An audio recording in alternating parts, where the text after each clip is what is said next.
livre de l'animal domestique sain et malade. Un livre facile à comprendre, de la pratique pour la pratique. La fièvre afteuse est causée par un agent pathogène particulièrement transmissible et très résistant qui n'a pas encore été étudié de manière approfondie. La maladie débute par une forte fièvre. Après 1 à 2 jours, des vésicules pleines de liquide apparaissent sur la muqueuse buccale. Une vésicule douloureuse, qui occupe très souvent tout l'espace interdigital, se forme également entre les deux onglons.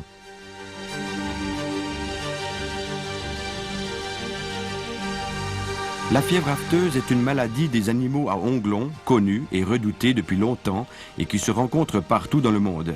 L'agent pathogène, un picornavirus, peut toucher des vaches, des porcs, des moutons et des chèvres, mais également des ongulés sauvages.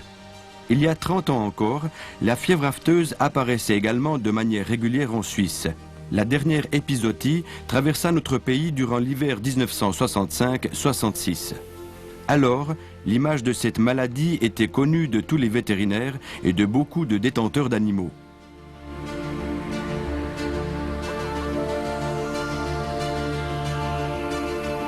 Le district de Berthoud-Burdorf ne fut pas épargné par cette dernière épizootie. Le docteur Heinrich Barth, vétérinaire praticien à Berthoud, se souvient. C'est le préfet qui m'a communiqué l'information. L'épizootie s'était déclarée dans le district et en ville de Berthoud. On m'a indiqué les exploitations. Ce qui est intéressant, c'est que cela a commencé sur les hauteurs de Heimiswil. Voici ma mère. Elle a vécu 2 épizooties en 1938 et 1965.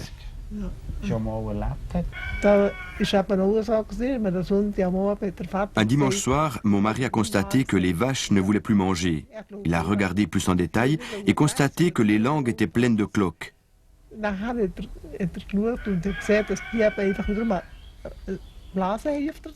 Ensuite, il m'a prié de regarder également, car j'avais déjà vécu une épidémie et pas lui. J'ai tout de suite vu que c'était bien l'épidémie. Le vétérinaire appelé sur les lieux confirma la suspicion. L'exploitation fut immédiatement mise sous séquestre renforcé. Malgré cela, l'épizootie continua à s'étendre. Des animaux suspects furent découverts à la ferme Ziegelhof. Le dimanche soir, tu as dit qu'elle ne mangeait plus.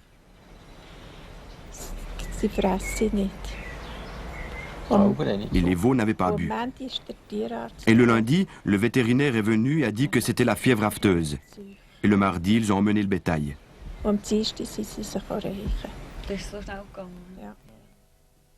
Pour éviter une nouvelle épizootie, on introduisit la vaccination obligatoire pour les bovins. Malgré cela, des foyers isolés se déclarèrent dans les années suivantes. Le dernier foyer en Suisse remonte à 1980 dans l'Emmental et était dû à une vaccination. À l'époque, des jeunisses provenant d'un village voisin furent amenés dans cette ferme pour l'estivage. Ils avaient été vaccinés quelques jours auparavant. La quarantaine de 14 jours prescrite n'avait pas été respectée. Peu de jours après l'arrivée des animaux, une de ces génisses tomba malade.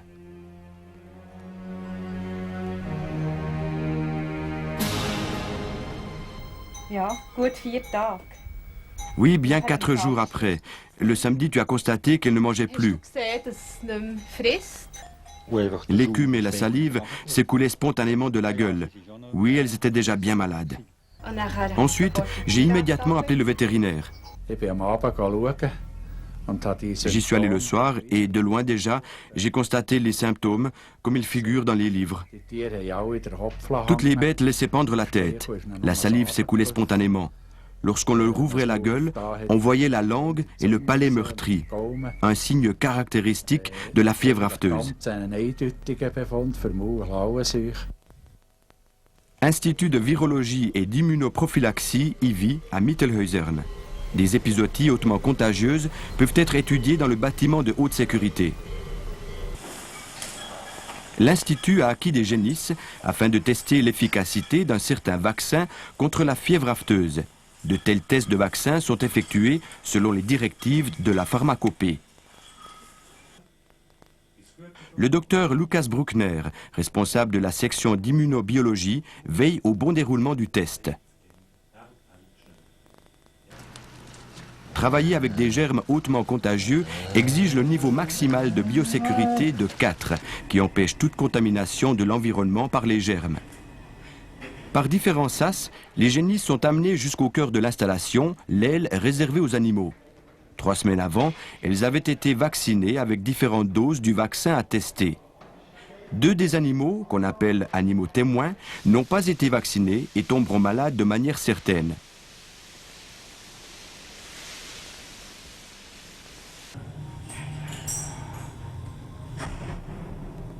Pour l'application du virus, les animaux sont calmés avec de la xylazine. L'infection artificielle se fait à 2 endroits, dans la muqueuse de la langue. La fièvre afteuse est une maladie du troupeau.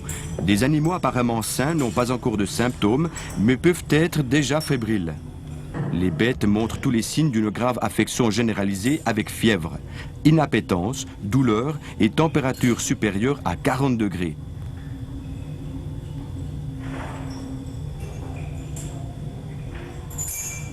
Les bêtes ne se comportent plus de manière normale. Elles restent longtemps couchées car leurs membres sont douloureux.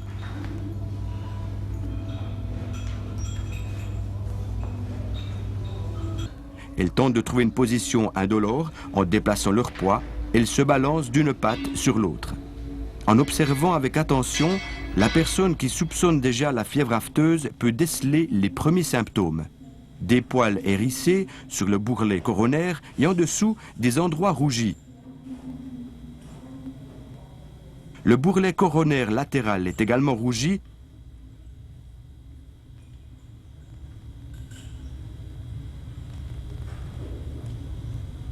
Et on peut voir une vésicule dans l'espace interdigital.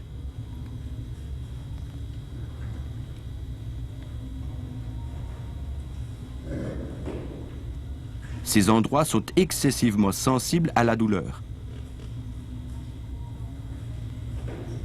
En cherchant bien, on retrouve les mêmes changements discrets sur une patte sale, avec une peau et des onglons foncés.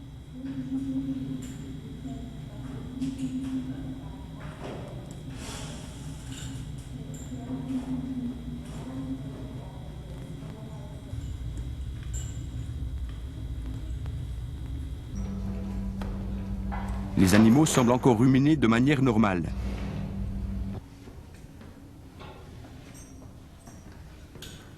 Mais on peut déjà trouver de toutes petites vésicules. Ces lésions précoces ne sont pas frappantes.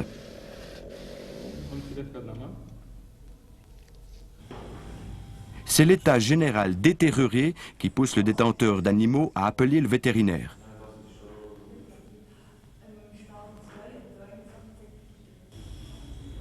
Cette vache est gravement malade et a de fortes douleurs.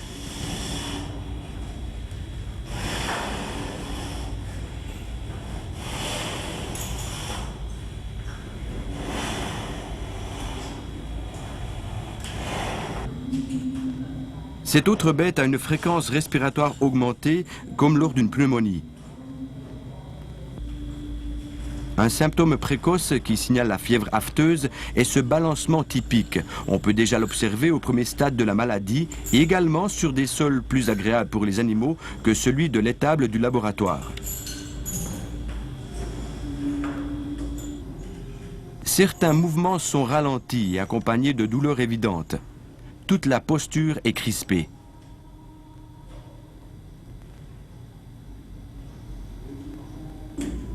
La position des membres est anormale, le pâturon est poussé en avant, cette génisse est bouletée.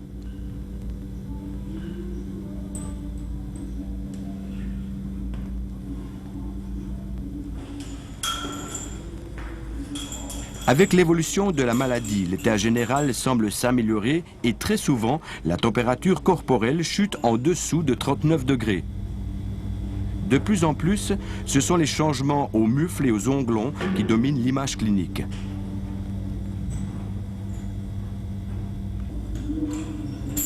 En observant bien, pendant un certain temps, on repère quelques animaux avec une salivation augmentée. À peine audible à ce stade, ce bruit caractéristique, similaire à un chiquet bruyant, peut cependant déjà être entendu. En ruminant, de nombreuses bêtes ont de l'écume sur le devant du mufle.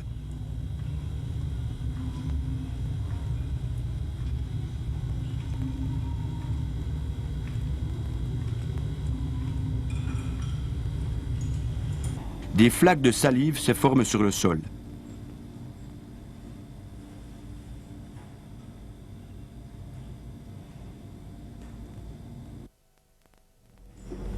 Les animaux ont retrouvé l'appétit et tentent de manger. Cependant, ils n'arrivent plus à amener le fourrage dans la gueule avec leur langue.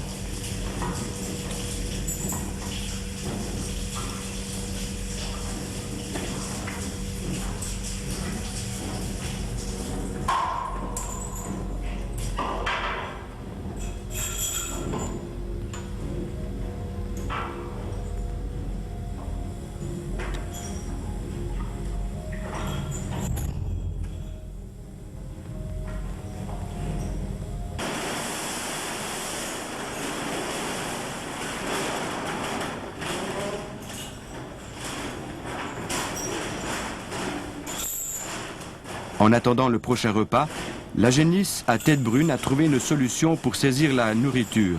Elle mange comme un chien, elle pèle les morceaux jusque dans sa gueule.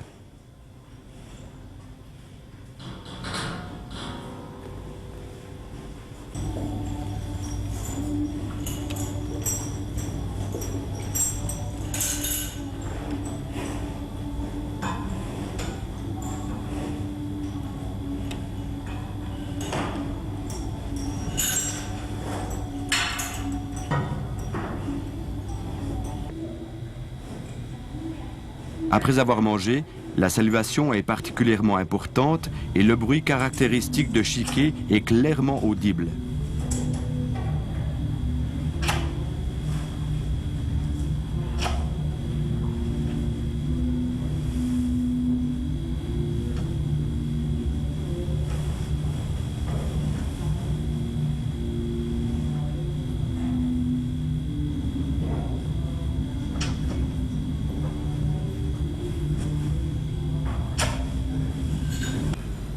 Il est évident que les bêtes ont des douleurs de plus en plus fortes.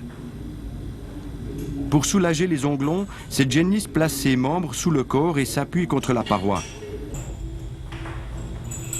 Un tel mouvement de langue est trop rapide pour pouvoir détecter des vésicules. On doit les rechercher de manière active.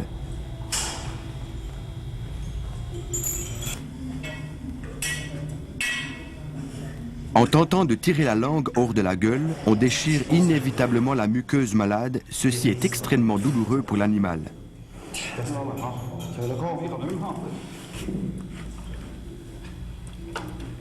En jetant un coup d'œil dans la gueule, on voit clairement les vésicules. L'emploi d'un pas d'âne est très utile. L'animal souffre moins et il est plus tranquille. La cavité buccale se laisse mieux examiner. On peut maintenant observer plusieurs vésicules à différents stades.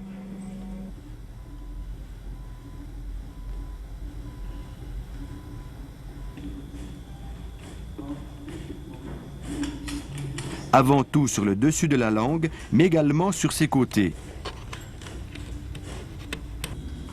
Avec l'évolution de la maladie, des vésicules se forment partout dans la gueule, sur la voûte du palais, les lèvres, les gencives.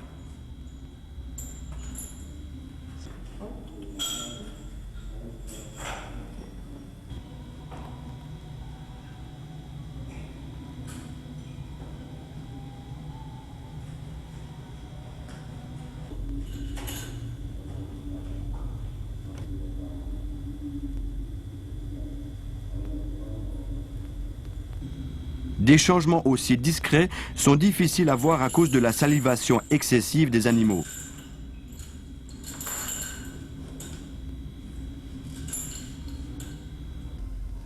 On remarque également de petites lésions autour du nez et du mufle.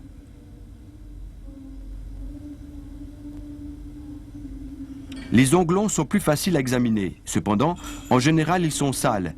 Des changements peuvent être constatés très tôt sur un onglon nettoyé.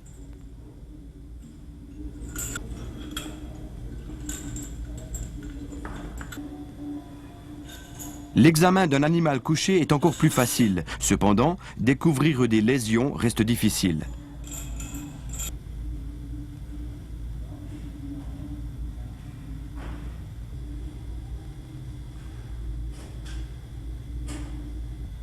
Sur ce membre, on peut également trouver une vésicule autour de l'ergot.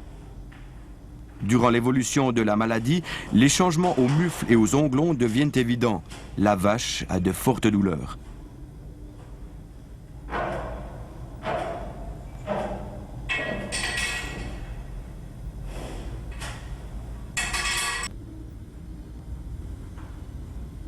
À ce stade avancé, on observe des vésicules très pleines et d'autres déjà rompues.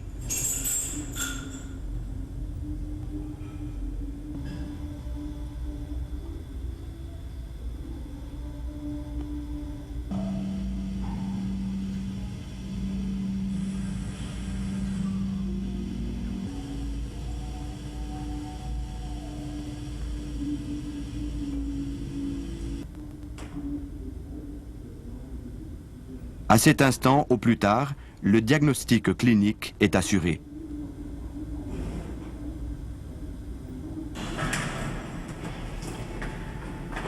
La genisse grise dans le couloir menant au local d'abattage.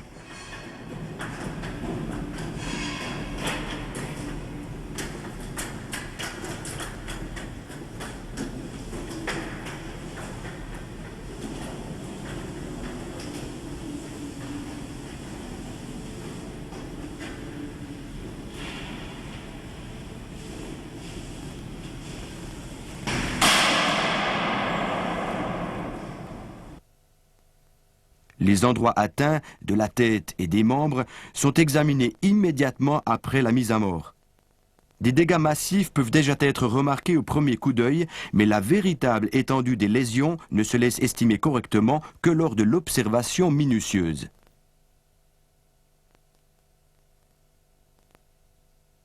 Cette vésicule au postérieur droit de la génisse grise avait déjà été constatée sur l'animal vivant.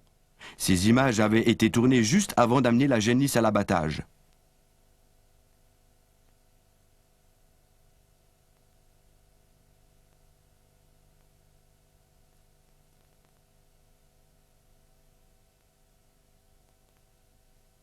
La manipulation montre que la bête était sur le point de déchausser.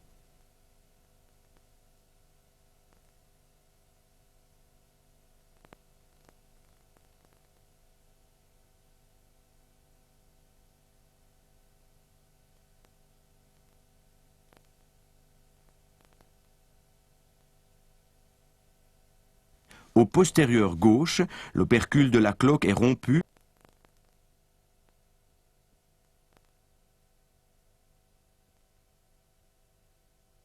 et l'ergot est également atteint.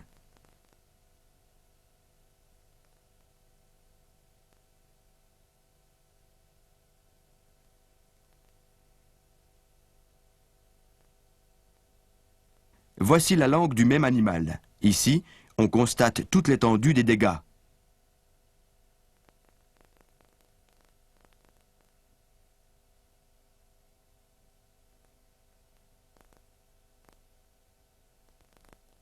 Sur cette langue non pigmentée, des vésicules à tous les stades sont visibles.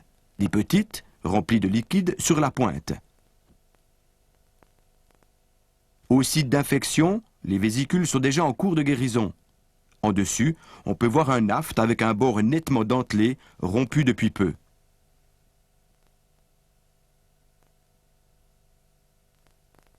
Sur l'animal mort, on retrouve des lésions partout dans la gueule.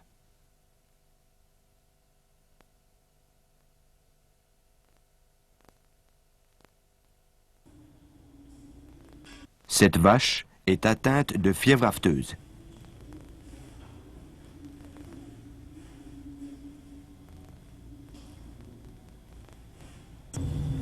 Les premiers symptômes sont ceux d'une affection généralisée qui touche rarement un seul animal. Des bêtes avoisinantes, apparemment saines, peuvent déjà avoir de la fièvre.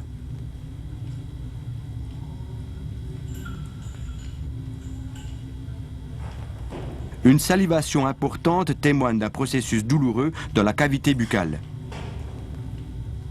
Après s'être levés, les animaux recherchent la position la moins douloureuse. Ce mouvement de balance est typique. Les premiers changements aux onglons sont faciles à trouver lors d'une recherche ciblée. Une sensibilité accrue au toucher est un autre indice.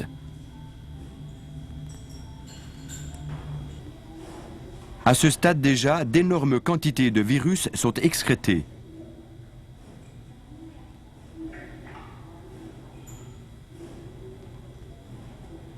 En examinant la cavité buccale et tout spécialement la langue, il faut rechercher de petites vésicules de manière ciblée.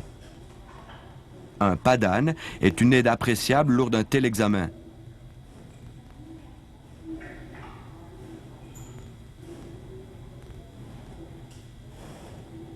Une affection généralisée avec fièvre, ainsi que de grandes cloques sur la langue et les onglons, suffisent pour poser un diagnostic clinique de fièvre afteuse.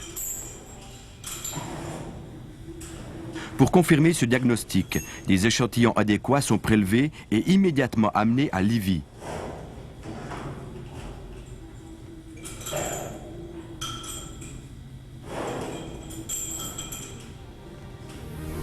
L'Institut de virologie et d'immunoprophylaxie est le laboratoire de référence pour la fièvre afteuse.